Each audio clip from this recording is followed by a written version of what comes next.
comenzamos ya. Tiene la palabra la periodista y escritora Carina Sainz Borgo. Buenos días. Buenos días a todos.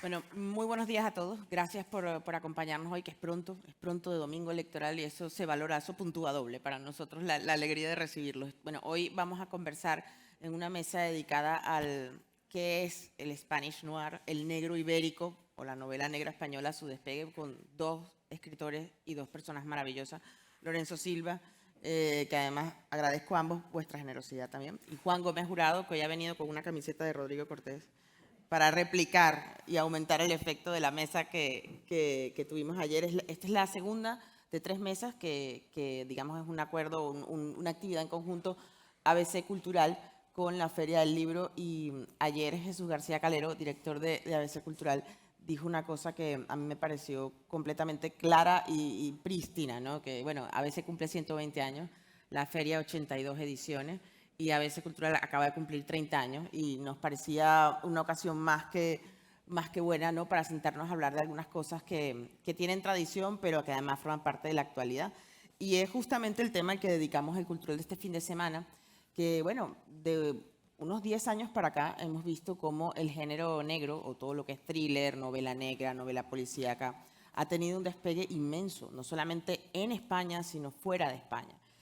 Nos parecía, bueno, ¿con quién podemos hablar para hacer un retrato, ¿no?, de conjunto de esto? Y creo que tanto Juan como Lorenzo nos pueden hacer una panorámica, ¿no? Y ahí va mi primera pregunta, porque yo creo que tanto Juan, dijo Lorenzo ayer en Twitter que esta era su feria del libro número 29. Juan, ¿cuál es la tuya? 17. Tenemos aquí muchas ferias, ¿no? 12 años, ¿me sacas, Lorenzo? De lo ferias. sé, nunca bueno, ferias sí. De ferias sí. Una cosa solo. ¿De cuándo es tu primera novela? ¿Mi primera novela publicada o escrita? Publicada. 95. 95, claro. Que de hecho de ahí viene, Juan, el inicio de la mesa que decíamos, cuando él empieza a publicar su serie de Bebilacqua de Chamorro en el 95, cuenta Lorenzo que el editor le dijo, mira, un editor, uno de los tantos editores a los que le llevó el manuscrito, le dijo, el negro no tiene lectores en España, el policíaco no va a funcionar, olvídate de eso, no va a surgir. Y ya 25 años después, 2 millones de ejemplares vendidos, y si no me equivoco, 13 libros dedicados a esta pareja de guardias civiles, le puedes llevar la contraria a quien te lo dijo, ¿no? O no. Bueno, buenos días en primer lugar a todos y gracias, Karina, por invitarme y a los que nos escuchan por haber madrugado y desafiado al domingo temprano, ¿no? O no. Yo creo que en ese momento, mira, la novela yo la escribí en el 95, pero no se publicó hasta el 98. Lo que yo publiqué en el 95 fue otra novela que tenía algo de género negro, pero bueno, era una novela muy extraña, ¿no?, que se llamaba Noviembre sin violetas. Pero la primera novela de Bevilacqua sí que era una novela claramente de género y yo la empecé a mover en el propio año 95. Y la mandé a 12 editoriales, probablemente, aproximadamente, 10, 12, ¿no? No, el orden de magnitud es ese. Y todas me la devolvieron, absolutamente todas. Y nadie me dijo nada. El único que me dijo algo fue este editor, que además lo hizo amablemente. Es decir, no...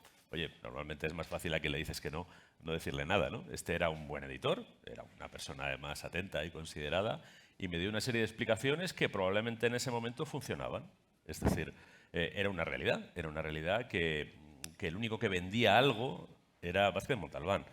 Y él me dijo, ¿y Vázquez Montalbán por qué es Vázquez Montalbán? Porque es en realidad un hombre orquesta, hace novela negra, ensayo, poesía, es periodista del País, hace crónicas de fútbol en el País, es decir, es un personaje, ¿no? Y bueno, y tiene un personaje que también ha conseguido que se haga popular, más allá del género. Pero el género, es verdad, él tenía razón, no funcionaba, no vendía, no había prácticamente autores. Los autores que lo habían frecuentado en los 70, algunos habían bajado un poco a las catacumbas editoriales, no sé, por ejemplo, el otro día, creo que era hablando contigo, ¿no? ¿Desde cuándo están las mujeres en el género negro español? Bueno, pues podríamos retroceder hasta María de Zayas, como dice Marta Sanz en este reportaje, que luego si quieres comentamos algo, por cierto, sobre la prehistoria de la novela negra española. Eso si me te apetece. interesa.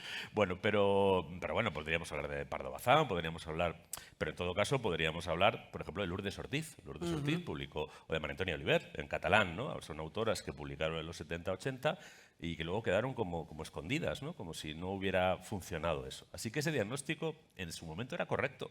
Era correcto. Lo que la gente quería leer o lo que los editores buscaban era otra cosa.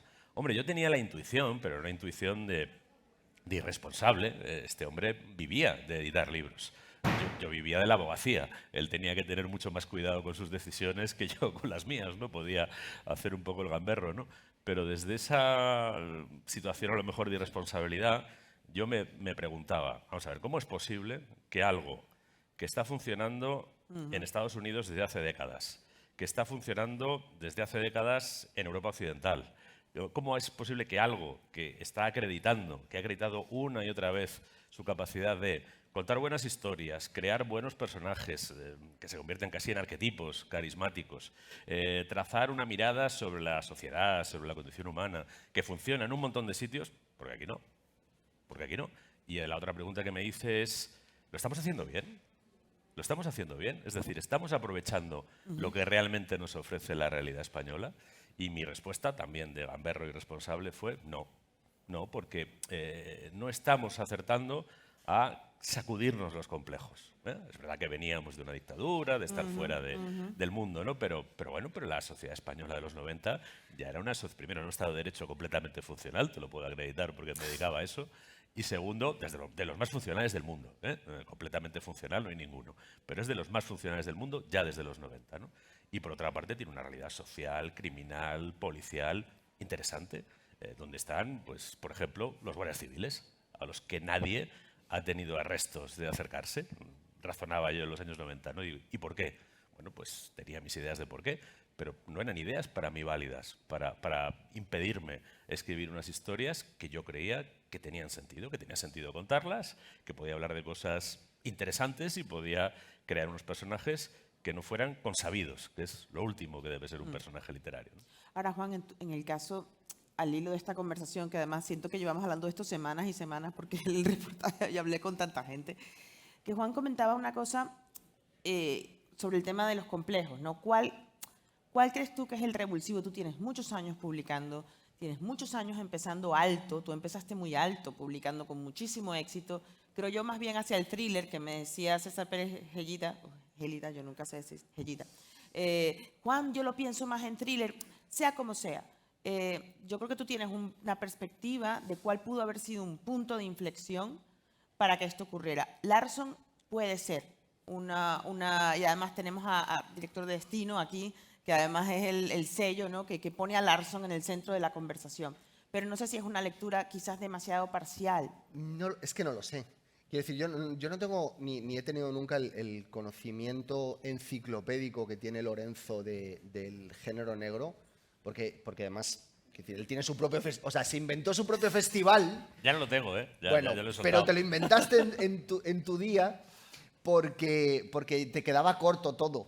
Y el Getafe negro. Y Lorenzo tiene un conocimiento que seguramente te podría responder él mejor que yo, entre otras cosas, porque mientras tú estabas hablando, lo único que podía hacer era sentir con la cabeza y decir, es que suscribo cada palabra con el paso del tiempo. Solo te añadiría una cosa, y es que si te atreviste a hacer lo que te atreviste a hacer es porque has sido un imbécil toda tu vida.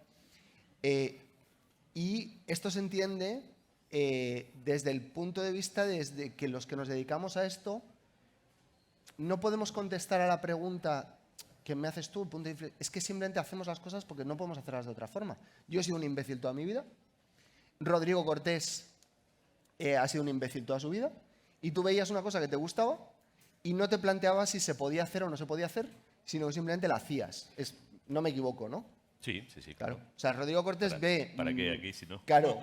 Rodrigo Cortés ve El color del dinero o Goodfellas y dice, yo quiero ser escritor. Y hoy pues le produce una película a Martin Scorsese, tiene Goyas... ¿Me explico? O sea, si no fuéramos idiotas, no haríamos las cosas que hacemos. Quiero decir, no pensamos tampoco en modo de punto de inflexión, porque tú simplemente haces lo que necesitas hacer. Esa es la única manera de hacer las cosas, creo. Pero sí es cierto Honesta, ¿no? que hay un momento, Juan, en el que yo percibo que hay una predisposición positiva, que una de las cosas que comentaba Lorenzo... Aquí hay un cambio en la percepción. Los lectores empiezan a volcarse, y a mí me gustaría, en este caso... Arturo, entonces, ¿no? Yo creo. Bueno, Arturo. Podría ser, que era un poco lo que quería preguntarles, porque ¿de qué estamos hablando cuando hablamos de negro, no? ¿Cómo diferenciar, o sea, qué diferencia, por ejemplo, el thriller de la novela negra, del policíaco? Puede existir una novela policíaca histórica, pero puede existir un thriller histórico. Esta idea de que siempre hay un enigma por despejar, ¿no? Entonces, ¿cómo podemos hablar y ponernos de acuerdo en qué es qué? ¿No? Por lo menos en tu caso, Lorenzo, tú eres policíaco o negra. Porque partimos del hecho, ¿no? De que... No sé si podemos ponernos de acuerdo. Nunca lo vamos a hacer. Y no sé si es necesario. O sea, no sé si realmente nos hace demasiada falta ponernos de acuerdo en las taxonomías. Me voy a sentar ahí. Sí, no, hombre, no, por Dios. No, pero es que es lo mismo que iba a decir yo. Por amor de Dios, por amor de Dios. O sea, no sé si tiene un sentido vital, ¿no? Ponernos de acuerdo en unas taxonomías literarias cuando hablamos de que las historias en torno al crimen, que es lo que yo prefiero situar en el centro de estas historias, no el enigma, porque el enigma es el que caracteriza un cierto tipo de literatura negra, ¿no? Vale. En Jim Thompson, El asesino dentro de mí, no hay ningún enigma, porque el asesino es él, el que está el punto de vista de la historia, ¿no? En The Wire, que es probablemente el gran monumento de la ficción criminal audiovisual del siglo XXI, el capítulo 1 sabes que negro ha matado a qué negro. Digo que negro, pues se matan siempre entre negros, ¿no?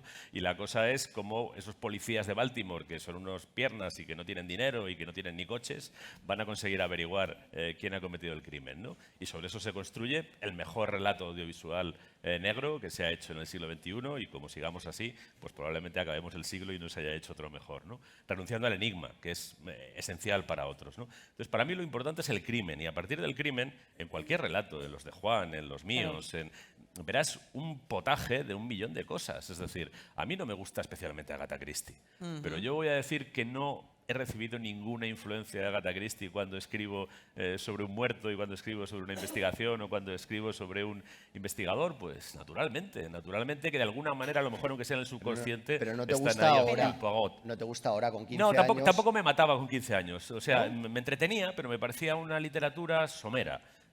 Oye, y no le estoy quitando mérito por eso, porque es muy eficaz, la ha leído muchísima gente y eso para mí tiene un respeto, ¿no? Pero, a ver, es que a mí entonces me gustaba Proust. Entonces yo comparaba y decía, Claro. esto aquí faltan muchas capas, ¿no? Pero indudablemente cuando yo escribo tengo eso presente, como tengo a Conan Doyle y mis personajes no son sabuesos privados, ¿no? O como tengo a, qué sé yo, a Dashiell Hammett y mis personajes, de nuevo, no son como los suyos detectives, sino funcionarios de un cuerpo policial que además es militar. Es decir, que son personajes muy diferentes. Y sin embargo, al final está todo metido en ese potaje. Ahora todo es bastante impuro y creo que es bueno que sea impuro. Pero en esa impureza que lo hablaba también con Juan, el negro tiene una característica, que es que pone el ojo en un determinado, digamos, un cuerpo social, la parte oscura, ¿no? Va a donde está el crimen, a donde está la pobreza, la desigualdad. A mí por lo menos me llama mucho la atención Antonia Scott, de Reina Roja, porque tiene una serie de atributos, entre ellos que no está bien de la cabeza. O sea, es una persona que, digamos, dentro del... Neurodivergente. digamos que tiene una serie, ocupa una cierta periferia. Y tengo la sensación de que la novela negra, el thriller, el policíaco, siempre han tendido a ocuparse de esa periferia. Y en el caso de Reina Roja hay mucho de eso. Sí, ella tiene una doble excepcionalidad que nunca hemos querido taxonomizar. Quiero decir que incluso cuando con Vicky Luengo, que es la protagonista de la serie que estamos rodando, me decía, ¿y qué nombre le ponemos para ver con quién tengo yo que hablar? Y dije yo te voy a poner a hablar con gente, pero no vamos a poner nombre. Porque era como que lo importante es que es distinta, Claro. en realidad. Siguiendo con lo de las taxonomías, ¿no? Creo que el peor error que podemos cometer nosotros como creadores de misterio, suspense, ficción, lo que le queramos llamar, es no asumir que normalmente la resolución del enigma siempre es inferior a su planteamiento, ¿no? Eso te habrá pasado a ti muchas veces, ¿no? Que has engordado algo muchísimo durante toda la historia y al final dices, qué pena que se acabe porque me obliga a desvelarlo, ¿no? Eso siempre es terrible, ¿no? Y no sé cuál era tu pregunta porque se me ha olvidado. La pregunta es justamente poner Los la mirada márgenes. sobre los márgenes, sobre lo problemático, sobre Sí. la desigualdad. Ahí hay una pulsión muy fuerte, creo que en casi todas las historias. Pero es que eso, yo creo que, o sea, Lorenzo de nuevo podría responder esa pregunta mejor que yo, porque a mí siempre me ha dado igual. Quiero decir, cuando tú haces una novela como Vázquez Montalbán, que era un genio y que hacía novela negra, negra, negra, negrísima, la novela negra es indisociable del tejido del lumpen, del tejido social tóxico, donde hay una fricción entre capitalismo, pobreza, la quiebra del Estado de Derecho. Eso se produce al final del barril, ¿no? Y ahí es donde se mueven sus personajes, donde se mueve Carballo. Que luego puede ascender en determinados momentos a los ricos, pero siempre para oponerlos con el telón de fondo de la pobreza. Pero a mí no me gusta eso. Quiero decir, es que no me interesa. A mí me interesan las historias de otro tipo, ¿no? Porque ahí hay una cosa que cuando se habla de Vázquez Montalbán se le identifica y de alguna manera a Pepe Carvalho se le identifica como un personaje de la transición, ubicable en una España de la transición. Bevilacqua y Chamorro pertenecen a un Estado democrático ya, a una sociedad establecida, ¿no? Donde, digamos, un periodo de estabilidad. Pero lo curioso y lo que yo veo en el brote, y me vais a disculpar, no quiero, cuando digo brote es porque es muy manifiesto, que es que aparece la crisis económica del 2008 Sí. y se mueve algo, se empieza a mover algo entre autores, Sí, lectores. sí. Tú has utilizado una palabra que es estabilidad aparente. Porque mientras España parecía en los años 90 ir prosperando, desarrollándose, incorporándose a la cabeza de las naciones, entrando, como dijo aquel presidente del gobierno, en la Champions League, ¿no? Era una cosa que íbamos a superar a Italia y a Canadá y ya que no los hemos superado, se ha visto, ¿no? Pero bueno, y entre otras cosas no los hemos superado porque por debajo de esa estabilidad había una serie de cosas que son precisamente las que se podían indagar a través de este tipo de relatos que efectivamente tienden a buscar la grieta, tienden a buscar el lugar incómodo, ¿no? Eso es otra cosa que también podríamos más o menos señalar como condición general. Mientras España estaba desarrollándose de esa manera tan acelerada y ingresando bueno, pues efectivamente donde estamos, en el club de las democracias plenas, pongamos las comillas que queramos, en el mundo acomodado, bueno, donde no hay analfabetos, donde hay servicios públicos razonablemente buenos de sanidad, de educación, etcétera, ¿no?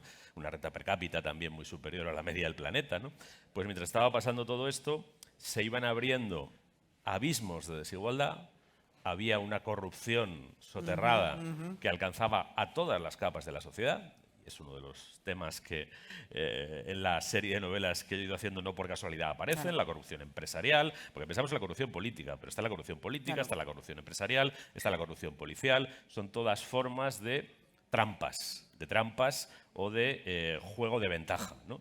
Y todo ese juego de ventaja, pues al final desequilibró esa aparente prosperidad, desencadenó la crisis, y puede que esa crisis, igual que la crisis del 29 precipitó el auge de la gran novela negra norteamericana, puede que eso también haya ayudado a algo. Pero yo creo que más allá de ese factor socioeconómico, ¿no? Que no sé hasta qué punto influyen los lectores, sin ninguna duda, allá por los años 6-7 de este siglo, que es cuando se publica la trilogía de Larson, aparte de publicarse una trilogía que consigue vender millones de ejemplares, claro. Cosa que aquí era completamente impensable.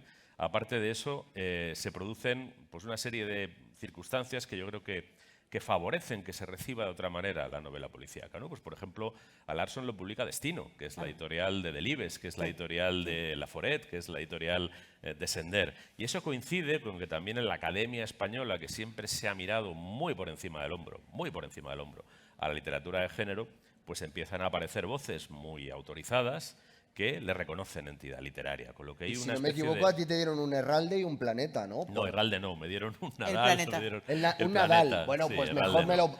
mejor me lo pones. Pero mira, aparte de eso, pues no sé, Es las decir, que novelas... tampoco te quitemos a ti mérito. No, pero que las novelas de Bevilacqua, por ejemplo, las reseñaba elogiosamente sobre su escritura Ricardo Senabre, que era el catedrático de Teoría de la Literatura de la Universidad de Salamanca, el pope de la teoría de la literatura en España, ¿no?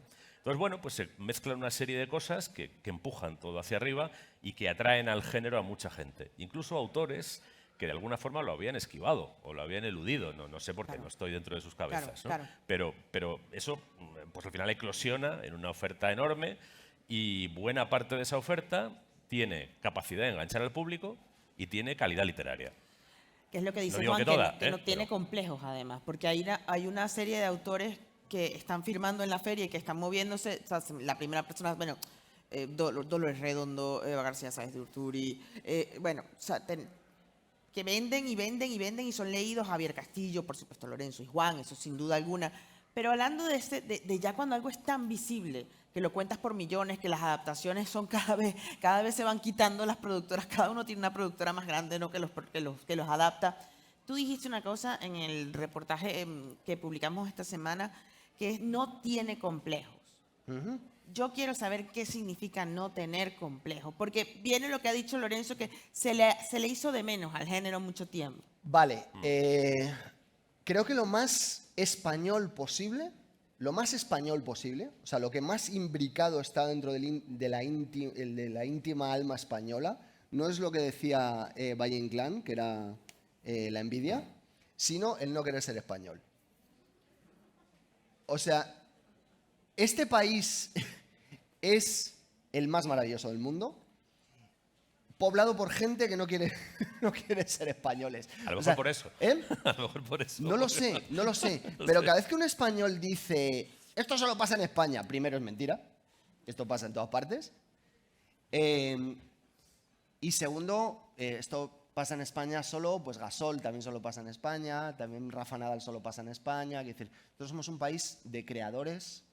O sea, el mejor creador de la historia de la literatura es español. O sea, de aquí fue todo para abajo, hasta nosotros. Muy para abajo, de hecho. Pero es que es un país donde podemos hacer lo que nos dé la gana, porque estamos en el hub perfecto entre África, Europa y el continente americano y Norteamérica y Sudamérica. Y somos capaces de recoger todas esas influencias. Y cuando nos olvidamos de lo que teníamos que hacer, de que lo que teníamos que hacer era Martín Santos o, ¿cómo se llama el coñazo este que escribió el Jarama? Sánchez Ferlosio. Sánchez Ferlosio. Eso es. Eso lo has dicho tú, ¿eh? Lo he dicho yo. Las comillas son tuyas. Tienes ahí al editor de Sánchez Ferlosio. Encantado de saludarte. Pero, editor de Sánchez Ferlosio, no vas a hacer más divertido a Sánchez Ferlosio. Quiero decir, cuando nos olvidamos del behaviorismo, cuando nos olvidamos de que había que tener una conexión con la realidad, etcétera, etcétera, cuando nos empezamos a dar cuenta de que daba igual, cosa que el primero que lo hizo no fuimos ni tú ni yo, que fue Miguel de Cervantes, que fue el primero que rompió la cuarta pared en la historia, que fue el primero que creó fantasía mezclada con costumbrismo. Cuando nos empezamos a acordar del primero que hizo todas esas cosas, fue cuando empezamos nosotros a decir, si da igual. O sea, no tenemos por qué estar pegados a la realidad, no tenemos por qué tener una documentación exhaustiva dentro de lo que cada uno hace, ¿no? Podemos empezar a mezclar lo que hacen los norteamericanos con lo que hacen los suecos, con lo que somos nosotros y olvidarnos. Y entonces eso es lo que creo que empezó a hacer que de repente nuestros libros estaban traducidos a decenas de idiomas, a empezar a decir, ostras, esto está muy bien, ¿eh? Ojo, porque no era simplemente la velocidad sin sustancia, ni la sustancia sin velocidad, véase Sánchez Ferlosio. Pero a ver, antes de seguir Yo, apaleando mira, al maestro, por favor, Lorenzo. Sí. No, por una vez voy a poder decir que Juan Ya, me ha... te he dejado el terreno Juan me ha para que quitado ahora de la- quedes tú bien. Juan me ha quitado algo. Ha dicho algo que iba a decir yo. Pero mira, yo he venido aquí con un paraguas, que es la garantía de que ninguno se va a mojar esta mañana, porque yo he traído paraguas, así que no lloverá. Y este libro, que es una edición de 3 novelas ejemplares de Miguel de Cervantes. El casamiento engañoso, El coloquio de los perros y La fuerza de la sangre. aparte de todas esas cosas que dice Juan Gómez Jurado, que hizo Cervantes, podríamos decir, y no sería ningún disparate, bueno, aquí hay un prologuito que yo escribí, donde lo intento justificar en 4 páginas, pero podría justificarlo más, que es el primero que hace realmente literatura criminal moderna. Sí, sí. O sea, por ejemplo, yo leí ayer el reportaje y ya vi que Marta Sanz pues siempre intenta que solo haya mujeres, ¿no? María de Zayas, Pardo Bazán, y es verdad, Pero menciona a Galdós. tanto María de Zayas como Pardo Bazán están ahí, ¿no? Pero también está, efectivamente, Galdós, aunque Galdós lo menciona así de pasada, pero de Galdós, por ejemplo, se podría decir que en las crónicas que hizo sobre el crimen de la calle Fuencarral inventó el true crime moderno, muchísimo antes que Truman Capote, ¿no? Y además haciendo de investigador, en un crimen, por cierto, en el que la víctima era una mujer y la que finalmente fue ejecutada a garrote vil en la Plaza Mayor delante de 20.000 personas, que así era Madrid no hace mucho, era una mujer también, ¿no? Y el relato de Danos un Galdós, poquito de tiempo y lo recuperamos. el relato de, bueno, yo, en fin, controlada porque quiere poner el garrote Se le vil otra encanta, vez. está desbocado. Oye, vamos a dejarlo. Bueno, bien, pero el primero, que nació un poquito antes que María de Zayas y publicó un poquito antes que María de Zayas también, no mucho antes, fue Cervantes. Y Cervantes no solo tiene en estas 2 novelas, ¿no? Y en el Quijote Cervantes te muestra el mundo del hampa de su tiempo, Claro, de una manera, además, realmente poderosísima, ¿no? Es el episodio de los galeotes. Los Sí, los galeotes galeotes, son lo peor de la sociedad española. La condena a galeras, te condenaban 6 años, 7 años de galeras. Pero en galeras nadie sobrevivía más allá de 2 o 3 años. Y con lo que Monipodio eran también, condenados a muerte, condenados a muerte. Es decir, ese que suelta las cadenas Claro. y demás son lo peor de la sociedad española. Con ¿no? Monipodio El también patio de Monipodio, pero eso es. fíjate, ahí sale la picaresca, ¿no? Podríamos citar 2 te iba a antecedentes preguntar, anteriores, exacto, sí. que son la picaresca y la celestinesca, tanto en Lazarillo de Tormes Claro. como La Celestina, donde, por cierto, aparece una mujer también como protagonista, que se dedica a una industria criminal que sigue funcionando y sigue gozando de buena salud, que es la trata de mujeres para explotarlas sexualmente, ¿no? Y eso ya lo hace un español a principios del siglo XVI. Pero Cervantes, por ejemplo, en La fuerza de la sangre, voy a dejar al lado el coloquio de los perros y el casamiento engañoso, aunque recomiendo leerlos, porque es como Dashiell Hammett, ¿no? Siempre se dice, Dashiell Hammett sabía mucho del mundo criminal porque fue agente de la agencia Pinkerton. Bueno, Miguel Cervantes sabía mucho más del mundo criminal Era porque recaudador de impuestos. estuvo encerrado en las Claro, prisiones claro. con lo peor de la sociedad Y española. porque ¿no? era criminal él también. Bueno, ¿no? un criminal de cuello blanco, se puede suponer. Bueno, quizá las cuentas no las rendía muy bien, pero bueno. En La fuerza de la sangre, donde la protagonista es una mujer, que se llama Leocadia, una joven toledana, a la que un noble toledano agarra una noche y fuerza, viola, con lo que tienes esto tan moderno del poder abusando de los indefensos. Bueno, pues esta chica, después de sufrir la violación y demás, la deja sola en una habitación y hace como, oye, lo que haría Auguste Dupin, pero 300 años antes. Empieza a fijarse en todo. Dónde están los cuadros, cuáles son las mesas, los escalones que ha subido, los escalones que ha bajado porque la han llevado con los ojos vendados y acaba cogiendo un crucifijo que está allí perdido, ¿no? Bueno, pues a la vuelta del tiempo, tiene un niño fruto de esa violación, pues a la vuelta del tiempo se puede plantar delante de los padres de su violador porque ha reconocido, porque pasa por casualidad, los escalones, ha reconocido la habitación y además le dice, aquí tengo el crucifijo. Es decir, hace como Hercule Poirot poniendo encima de la mesa la prueba definitiva. Oye, la primera detective literaria de de la historia es toledana, se llama Leocadia y la escribió Miguel de Cervantes. Y aquí no tenemos ni puñetera idea porque somos de eso que dice Juan, de preferir lo de fuera como si tuviera más valor porque ignoramos lo que tenemos. Y que realmente nos plantan una cosa, que es que realmente el acto es como Patricia Highsmith que dice, si vas a escribir no aburras, ¿no? El narrador de por sí, Ferlosio. el narrador está emparentado con eso, incluso o sea, nuestro pensamiento, o nos acercamos pensando quizás en el siglo XIX, o sea, en la aparición de la novela como un invento burgués, ¿no? O sea, pero Sí, realmente eso es lo dice que tú Benjamin, dices. eso dice Benjamin, Es ¿no? muy En anterior. el libro de los pasajes, ¿no? Y habla que es una invención de la burguesía. A ver, y digamos que en la vertiente moderna absoluta, a Cervantes lo podemos considerar un precursor, no que hiciera todo exactamente así. Hay aportes que sí vienen, ¿no? de ese ideal de vida de la burguesía, que además genera el espacio privado, dice Benjamin, y entonces el crimen invade el espacio privado, ¿no? Pero bueno, esa es una tradición. Esa es la tradición de Poe, esa es la tradición de Agatha Christie, la tradición de Conan Doyle, pero eso no explica la tradición estadounidense. La tradición estadounidense está mucho más arraigada en la literatura española del siglo de oro. Y además, muchos de ellos lo reconocen. Raymond Chandler reconoce su deuda con Cervantes. Es que somos nosotros los que ignoramos la genealogía de nuestra propia literatura. Ahora, Y eso también es otra baza para la novela negra española.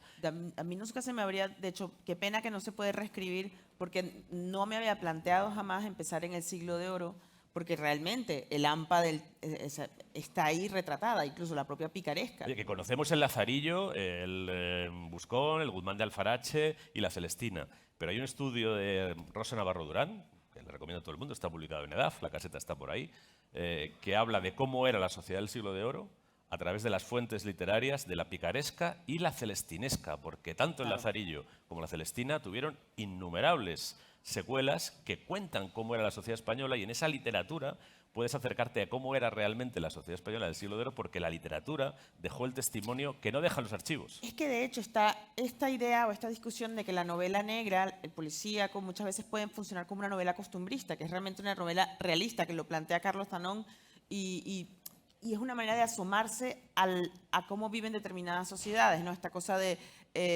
todo el tema de los nórdicos, de los suecos, ¿no? Que retratan particularmente una sociedad y el tipo de violencia. Cada sociedad mata de una manera, cada sociedad oculta un crimen de una manera diferente. Y en ocasión de este tema, decía María Fase que el género negro en España está tan en proceso de expansión que ha desarrollado una característica que es la regionalización. Que es decir, por ejemplo, y lo comentaba también Ofelia Grande, la editora de Domingo Villar, que falleció hace un año exactamente, que hay un tipo de novela negra, ese Vigo o esa Galicia, la propia María Oruña, el Dolores Redondo y Subastán, que son muy evidentes. Juan decía, por ejemplo, que Madrid no tenía novela negra hasta hace un tiempo, por lo menos en la primera, yo recuerdo que cuando hablé con Juan, cuando publicó la primera Reina Roja lo decía, ¿no? Y sí está ocurriendo un fenómeno muy local al mismo tiempo que tenemos una foto muy grande, también de repente empezamos a tener teselas cada vez más específicas, ¿no? El negro en el Escorial, hay uno hasta segoviano que va a salir ahora, Galindo que sale con Ontoria, un periodista que además es especializado en novela negra. Eso, Juan, ¿a qué se debe? ¿Cómo lo ves tú? ¿Cómo lo...? Quiero decir, más indiscutiblemente va a producir más tipos de. Quiero decir, la colonización norteamericana, que ha sido muy beneficiosa en determinadas cosas, quiero decir, tú hablabas antes de Hammett, Chandler, no seríamos quienes somos si ellos no hubieran estado en el camino. Sin ninguna duda. Indiscutiblemente, Sin ¿no? ninguna Ni duda. tú ni yo. No. Y a los dos se nos reconocen cosas de ellos, quiero decir que eso es así. Y eso es de agradecer. Pero también tiene su parte mala, como cualquier influencia, y es el hecho de que existe una fascinación tan grande y un conocimiento tan grande de cómo funciona la policía norteamericana, el FBI, o sea, empieza a tener un peso tan gigantesco que empiezas a creerte tú que esas cosas que has leído en otros lugares no pueden pasar aquí. No, señores, nosotros somos muy capaces de matar gente. Se nos da No tanto como ellos, ¿eh? No tanto, Afortunadamente. pero también sabemos. También tenemos asesinos en serie, también tenemos toda clase de cosas que pasen allí, las podemos tener aquí también. Tenemos nuestro terrorismo, también tenemos nuestras cositas, ¿no? Entonces, el complejo creo que venía, con el que hemos comenzado, creo que se puede unir con esto que acabas de preguntar tú aquí, que es con el hecho de que en el momento que nos damos cuenta de que nosotros podemos hacer más cosas, de que nosotros podemos llegar a contar historias que sean igualmente fascinantes, se produce el advenimiento, por ejemplo, de Dolores Redondo, a la cual adoro con toda la fuerza de mi corazón, que dice que va a hacer un noir rural que tiene ecos de Faulkner, que tiene ecos en algunos puntos de Chandler también, pero que tiene indiscutiblemente la fuerza de una señora que ha nacido en el Baztán. Claro. Y que te va a contar las historias una mujer que se ha levantado por las mañanas y ha visto esa niebla y ese rocío y ha tenido miedo mirando esos bosques. Porque solo cuando has tenido miedo mirando esos bosques puedes contar la historia de esa forma, ¿no? Si estás fascinado por intentar hacer lo mismo, como en las novelas de Aduro, ¿no? Que escribían nuestros mayores, como... lo diré. A ver. González Ledesma. Eso es, Silver Kane. Como hacía González Ledesma. González Ledesma tenía que entregar una novela por semana y entonces lo que hacía pues era copiar Y entonces no le salía bien. ¿Por qué? Porque no tenía calidad literaria, pero era necesario, porque era necesario que existiera esa novela también, ¿no? Cuando Dolores Redondo escribe una novela, no tiene tanta presión de copiar a los norteamericanos, sino que tiene la intención de contar una historia de Subaztán que le dé miedo y que genere algo determinado. Y entonces por eso lo hace increíblemente bien. Y cuando Lorenzo quiere contar la historia de sus guardias civiles de Bevilacqua y Chamorro, lo hace porque ha recibido toda esa influencia, pero además es él. Y entonces tiene una voz. Entonces ya nos olvidamos de tener que estar pendientes de cómo lo hacen los otros y empezamos a hacer lo nuestro. Y entonces cuantas más voces se van sumando, pues obviamente esa tesela de ese mosaico, esa bonita metáfora que has usado antes o analogía, empieza a crecer y a hacerse más grande, ¿no? Y entonces ya se empieza a ver ese dibujo, ¿no? Y una cosa, en el cine y negro, ¿no? Cine y género negro que además bailan juntos muy bien desde hace muchos años, pero la eclosión de plataformas y de personas que trabajan, de guionistas, que saltan a la novela negra, han producido una serie de fenómenos interesantes que algunos lo ven con cierta prudencia. Y me refiero a Carmen Mola. Por ejemplo, que se habla de la violencia de Carmen Mola como que es exagerada, que no es, que hay una cierta impostación, decía su editora, bueno, una de sus editoras, María Faces, y es una violencia moral, ¿no? Y está puesta tan escenificada como para eso. Entonces, en aquello de ir tirando del hilo, hay una nueva variante que viene dada por el mundo audiovisual. Hay mucha gente del mundo audiovisual que ha entrado en el mundo de la novela negra, ¿no? Porque tienes que tener un tempo. ¿Ustedes les parece que eso es una exquisitez fuera de lugar, que es un esnobismo, que es un... No sé, se los pregunto porque podría ser una pega que no tiene nada que ver, ¿no?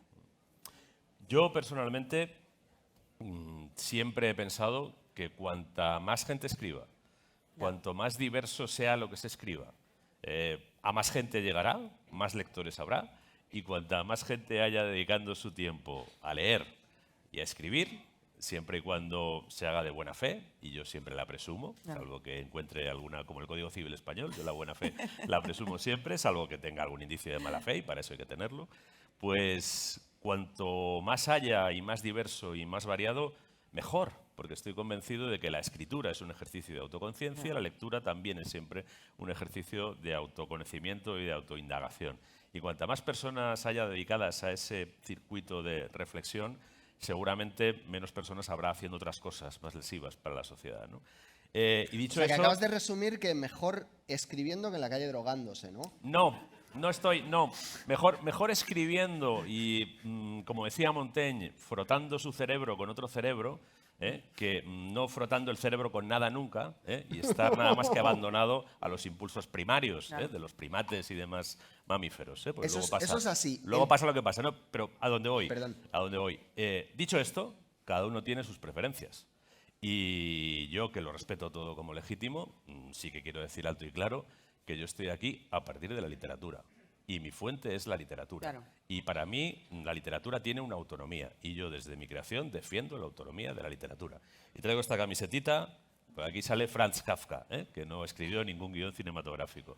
Y me traigo a este señor porque no escribió ningún guión cinematográfico. Ese libro me lo vas a regalar, ¿eh? Y creo, no, porque solo tengo uno. Joder. Pero bueno, te digo dónde lo puedes conseguir en Librelibro por 300 pavos.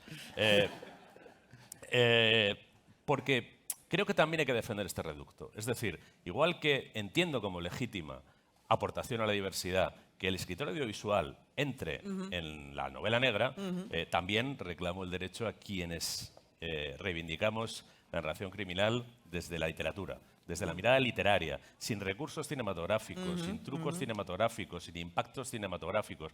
Por ejemplo, renunciando a la hiperviolencia, renunciando a otro tipo de cosas porque no buscamos el impacto, porque no buscamos el cliffhanger, porque no buscamos el plot twist, que son los recursos básicos del audiovisual contemporáneo, sino porque buscamos cosas como las que hace Miguel de Cervantes en El Colegio de los Perros, cuando uno de los dos perros, Cipión, dice: pocas o ninguna vez se cumple con la ambición que no sea en perjuicio de tercero. Aquí un perrito del siglo XVI nos está contando cuál es la genealogía de la violencia criminal. Y no hace falta ninguna foto, ningún actor, ninguna imagen y ninguna banda sonora. Es lenguaje de alguna forma. Y es un perrito, ¿eh? Jurado, ¿tú qué piensas? Es que lo que ha dicho él. Pero no vamos a sacrificar a Sánchez Ferlosio. Es que Lorenzo, te lo he dicho al principio, es el que tenía que estar hablando él solo, pero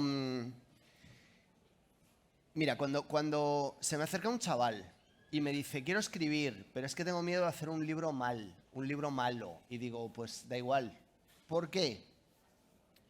Porque el peor de los libros jamás escritos, o sea, el peor de todos, no sé cuál es, probablemente ninguno lo conozcamos porque si fuera malo bueno, como 50 sombras de Grey, pues lo conoceríamos todos. Si es malo, entonces no lo conoce nadie. Pero ese libro hace el mundo mejor. Porque ¿sabes dónde no hay libros? En Marte. Y Marte es una mierda. No sé si me estoy explicando. O sea, el vacío, el frío, la ausencia, el aburrimiento, eso es mal. Escribir la peor novela de la historia hace un mundo un pelín mejor de lo que estaba antes. Ahora, hay una cosa que llama muchísimo la atención, que es que hay escritores, aparte por supuesto de Lorenzo y de Juan, que son magníficos escritores, pero hay otros escritores españoles que han obtenido o han conseguido cosas muy curiosas. Víctor del Árbol, que además que él fue mozo de escuadra. Es muy bueno ese tío. Y es muy apreciado en Francia.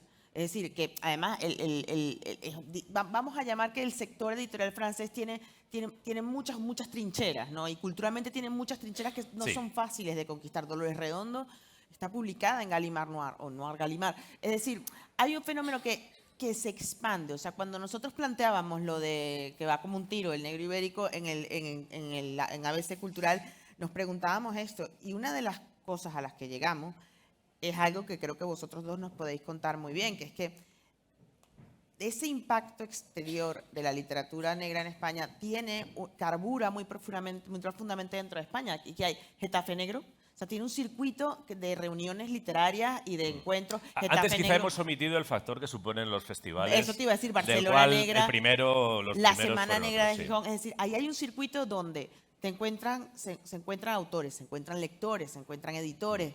Me lo decía Carlos Zanón, decía, tú sabes que vas a tener un año, publicas a comienzos de año y que vas a girar, el libro va a estar viviendo durante por lo menos 4 citas. Sí. Durante por lo menos 4. Y Getafe es una... Y que salen de las ciudades, además que salen de las ciudades, incluso de ciudades pequeñas. Y que creo que son un ejemplo, aquí estoy haciendo un poco autopublicidad, pero bueno, ya no, porque ya soy comisario honorífico, ¿no? Pero yo lo he sostenido durante estos 14 años. Una de las mejores inversiones que puede hacer una ciudad es en ese patrimonio inmaterial que supone una iniciativa cultural. Que a diferencia de las grandes pirámides, ¿no? Que hay que pagar un montón de mantenimiento todos los años, no tienen mantenimiento, son muy baratas y tienen una capacidad enorme de retorno porque traen mucho talento a la ciudad y proyectan muy bien la ciudad hacia afuera. Yo creo y que cuesta 4 pavos. Y esa cadena, bueno, cuesta, vamos, yo lo puedo decir porque es público, el Festival de Getafe cuesta 50.000 euros. 50.000 euros me parece que es, no sé, la 60ª parte de lo que ha costado solo la ciudad deportiva del Getafe, que se pagó con dinero público. Es decir, que el retorno es descomunal para lo baratísimo que es. Y por otra parte, ha conseguido que la cultura esté, bueno, esto que se dice, ¿no? Que no me gusta mucho la expresión, pero es verdad, dentro de la conversación de las ciudades y en particular que la novela negra esté dentro de la conversación y que haya una red virtuosa de gente además que lo está haciendo bien por toda España, en ciudades grandes como Barcelona o Valencia, pero incluso en pequeños pueblos y que se fomente ese tejido, pues también ha ayudado mucho. Es decir, que la cultura, si la riegas, crece. Igual que la Fórmula 1. La Fórmula 1 hace 30 años no la veía nadie, pero llevan 30 años regándola con un montón de millones y ahora todo el mundo ve la Fórmula 1. Si tú regaras un poco mejor la cultura, habría más gente interesada por la cultura.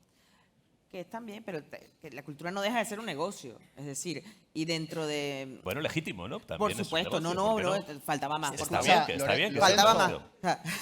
¿Cuánto quieres por en el próximo Getafe Negro llevar un casco de Marlboro? ¿Sabes? Como si fueras Barrichello. Casco de Marlboro. Sí, pues sí. es difícil porque no fumo y porque tengo una cabeza muy grande. No sé si hay cascos es verdad. de Marlboro para mí. Eso iba a costar un dinero. Pero honestamente, a mí no me parece que tenga que caérsenos los anillos por alabar que un género vaya bien y que venda, porque parece que, siempre lo pienso, que lo que no se le perdona muchas veces a los autores es que hayan vendido mucho. ¿Puedo hablar? Por favor. Sí. De este tema.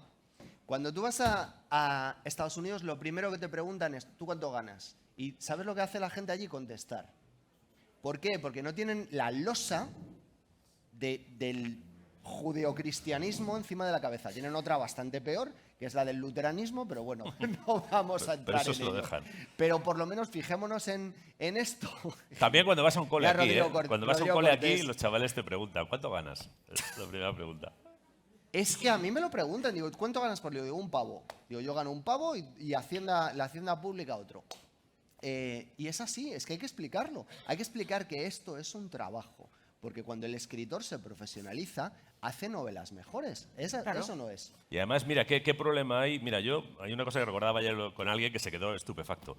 El año que yo gané el Planeta, En 2012, ¿no? yo pagué más impuesto directo que Claro. Google. Ya, ya. Pero Google España pagó menos impuestos que yo ese año.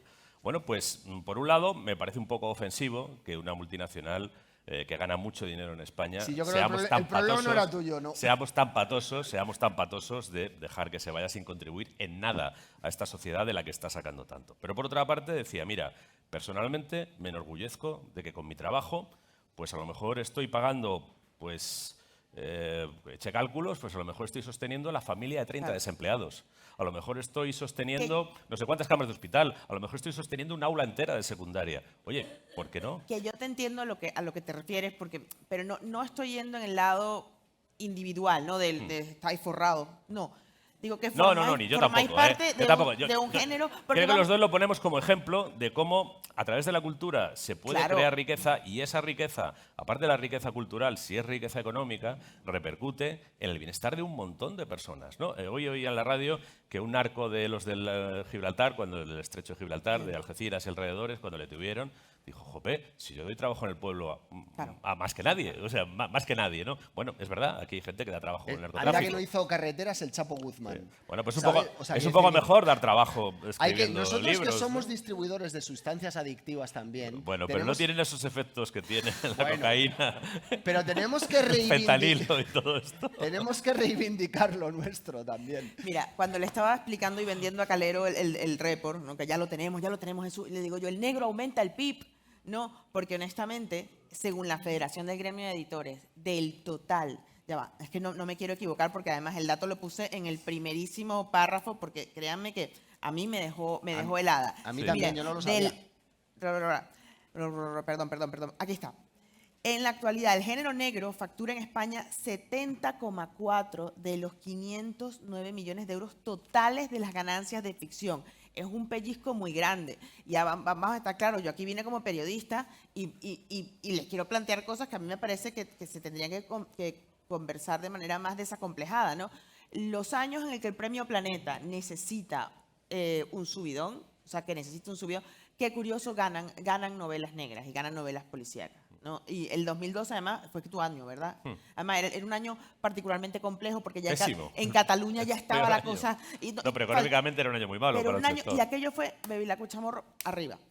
Y fue pasando lo mismo, fue pasando con varios autores, es decir, el género negro aumenta el PIB, funciona económicamente, que es una cosa que yo creo que no se había visto de manera tan clara desde hace unos 10 años. Y ahí está justamente lo que nos llama la atención y decimos, es un fenómeno cultural y es un fenómeno económico que funciona y que funciona muy bien. Y prueba de eso es que va rodando y por eso tiene un circuito. Entonces, cuando les decía lo del dinero, se nos planteaba en esos términos, es decir, se acomoda y funciona correcta y cómodamente en la cultura de masas y en lo literario. Ofelia Grande me decía que para ellos 200.000 ejemplares de Villar, de Domingo Villar, era muchísimo. Pero voy a para ponerte ellos. además otro dato encima de la mesa. Tú consigues crear riqueza, crear lectores y demás con obras, y vamos a acordarnos de los dos, que tienen el nivel literario que tenían las obras de Domingo Villar o de Alexis Ravelo, ¿no? Es decir, que Alexis Ravelo, no solo son novelas entretenidas, no solo son novelas que a la gente le pueden enganchar, sino que además son novelas con las que se está educando la sensibilidad del lector permanentemente. Ha educado la mía, vaya, la lectura de Alexis Ravelo y de Domingo Villar. Además que hay una cosa, hay unas hibridaciones ahí interesantísimas. Por cierto, estos dos buenos señores que nos acompañan, estos dos grandísimos escritores, tienen que firmar a las 12:30. Tenemos que cerrar, pero yo quisiera, si hay alguien que tiene alguna... Yo me quedaría aquí hablando hasta las 2 de la tarde. No me puedo permitir el lujo de no dejar firmar a estos señores. Pero alguien quiere hacer alguna pregunta, en la medida de lo posible, como nos queda muy poquito tiempo, pregunta. ¿Alguna inquietud, pregunta? Ah, sí, perdón, no te vi. No sé quién tiene, mira, no sé si hay micrófono, no sé si se está usando. ¿Hay micro? No. Sí, perdonad, ¿eh? Aquí hay una pregunta. Muchas gracias.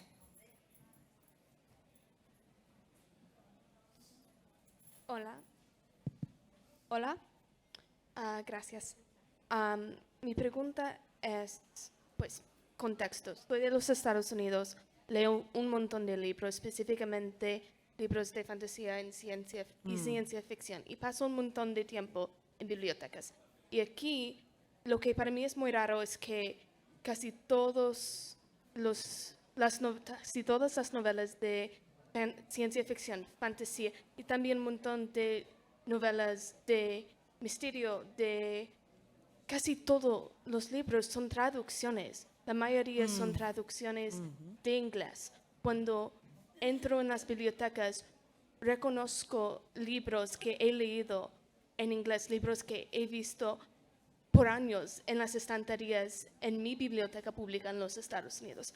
Y mi pregunta es, ¿ustedes piensan que ahora que hemos visto que las novelas de España, de autores españoles, son viables en el mercado, vamos a empezar a ver novelas de ciencia ficción, de fantasía, libros por adolescentes y jóvenes, porque son mercados muy viables aquí en España? Vemos en las estanterías un montón de estas novelas. ¿Ustedes piensan que vamos a ver más autores españoles de estas novelas? ¿Tú has escrito ciencia ficción? Yo he escrito ciencia ficción. Bueno, mi primer relato era de ciencia ficción. Era de un extraterrestre que venía a la Tierra, pero no se ha publicado. No, es verdad que la ciencia ficción en España tiene un circuito incluso más marginalizado que como la novela negra estaba hace 30 años, ¿no? Pero por los Hay mismos motivos. Hay algún festival, hay algunos festivales que hacen una labor, pero es verdad que El lo que Celsius. es la cantera española no se mueve suficientemente. Yo creo que también hay una cierta reticencia de los editores españoles a publicar autores españoles de ciencia ficción cuando tienen un mercado enorme, traduciendo autores anglosajones fundamentalmente, que van a tener un mercado instantáneo. Porque además el autor anglosajón de una gran saga o un gran título de ficción, de ciencia ficción, viene inmediatamente respaldado por un producto audiovisual mainstream que te garantiza millones de ventas, ¿no? Desde The Hunger Games hasta cualquier otro, ¿no? Y aquí quizá hay una pereza por parte de los editores españoles que repercute en que los autores que puedan estar inclinados a la ciencia ficción pues también se contengan, ¿no? O que no haya tantísima expansión como, por ejemplo, puede tener ya la novela negra, ¿no? Y yo me lo pregunto porque, además, Pero también creo... pregúntaselo a Clara Rasero, que la tienes ahí en primera fila, que es editora de Nova también, ¿no? Tú también... Sí. Por eso, y también... Sí. O sea, quiero decir, ¿por qué sois tan perezosos, Clara? Sí. Tus palabras, no las mías. No la pongamos en un compromiso. No, pero es verdad que ¿por qué no hay esa oferta? ¿No? Y además, ¿por qué no hay esa oferta de un género literario que no solo puede ser muy viable comercialmente, como tú bien dices, sino que también puede tener una altura literaria de la que tenemos ejemplos no solo en la tradición anglosajona, ¿no? Pues qué sé yo, desde Solaris, que es un ucraniano, hasta La invención de Morel, que es un argentino, ¿no? Que son relatos de ciencia ficción que al mismo tiempo son grandes obras literarias, ¿no? Necesitamos más tiempo, es el resumen, creo. Y más tiempo, más esfuerzo, más mercado editorial, pero eso es una aproximación que se producirá de manera gradual. O sea que probablemente dentro de 10 años creo que ya empecemos a ver un cambio en Yo sí te puedo decir, mira, yo tengo un libro de ciencia ficción, que ahora me acuerdo, pero es que no es en solitario. Tengo un libro de ciencia ficción que se llama, para adolescentes además, que se llama El Palacio de Petco, que escribí con Noemí Trujillo y publicó HarperCollins aquí en España. Y bueno, te diré que de mis libros, incluso de mis libros compartidos con Noemí, quizás es el que ha tenido menos resultado comercial. Luego parece como que el género aquí no termina de andar, es eso, salvo que venga respaldado por una megaproducción de Hollywood, ¿no? Hay una pregunta aquí, y bueno, ya tenemos esta y desafortunadamente tenemos que cerrar porque se nos marchan, pero por favor. Bueno, yo soy los dos. Bueno, a Lorenzo sí que te conocía más ya por el canal oficial, pero quiero decir en relación a esto que estamos hablando, que Juan Yo tuve la suerte de tener un vecino también, Marcos Chicot, que era mi vecino, que justo aquí en la Feria del Libro me recomendó Cicatriz y a partir de ahí ya empecé a leer. Yo siempre he leído muchísimo, pero es verdad que la gente de mi edad, no, es que no lee. O sea, hay gente que no se lee ni un libro al año, lo cual me parece como imposible. Pero bueno, sí que es verdad que antes quizás la única literatura que yo leía era o de la guerra civil o histórica. Y a raíz de vosotros dos empecé a engancharme y yo creo que, o sea, todo esto que estáis hablando, o sea, es que estáis, bueno, yo haciendo muchísimo bien y la gente se está empezando a enganchar y nada, pues daros la enhorabuena.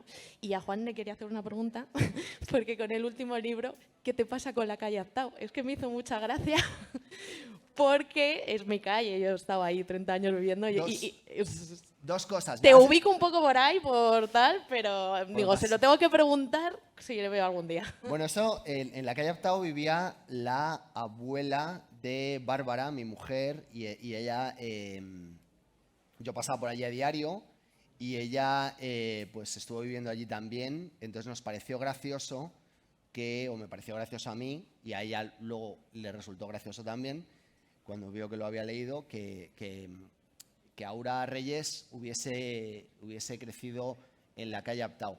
Pero respondiendo a tu reflexión del principio, yo el truco que suelo dar en la Feria del Libro, cuando me vienen...